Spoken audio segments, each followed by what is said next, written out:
চারপাশে যখন উত্তেজনার গন্ধ, তখন এক দেশ ধীরে ধীরে এগিয়ে যাচ্ছে একটা নির্ধারক মোড়ের দিকে, যেন কোনো অন্ধকার টানেলের শেষে অপেক্ষা করছে এক অনিশ্চিত ভবিষ্যৎ। আর সেই দেশ ইরান। সম্প্রতি এক সাহসী সিদ্ধান্তের পথে হাঁটছে তেহরান, যাদের সঙ্গে সঙ্গে করা এনপিটি চুক্তি থেকে সরে আসার ইঙ্গিত দিয়েছে তারা। পারমাণবিক অস্ত্র বিস্তার রোধে 1968 সালে করা এই চুক্তি একসময় বন্ধন তৈরি করেছিল ইরান ও আন্তর্জাতিক সমাজের মধ্যে, কিন্তু এখন সেই বন্ধনে টান পড়েছে।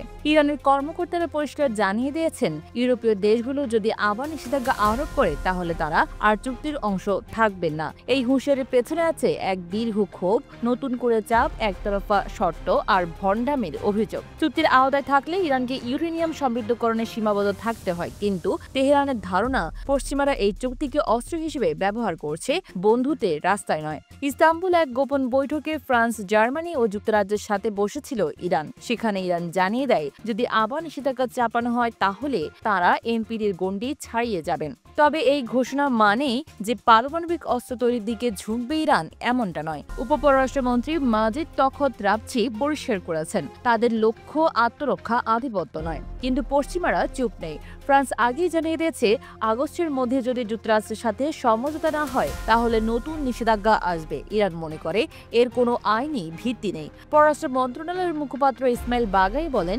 ইউরোপের এই নিষেধাজ্ঞা আসলে এক ধরনের পক্ষপাত, যেখানে ইসরায়েল ও যুক্তরাষ্ট্রের হামলার সমর্থন স্পষ্ট। এই টানাপোড়েনে উত্তেজনা ছড়াচ্ছে শুধু রাজনৈতিক চত্বরে নয়, মানুষের মনের ভিতরেও। কাঁধে চাপা আতঙ্ক, চোখে প্রশ্ন, এই পথে হেঁটে কোথায় যাবে ইরান? সন্ধিক্ষণটা এখনই। প্রশ্ন শুধু এক দেশের নয়, পুরো বিশ্বের।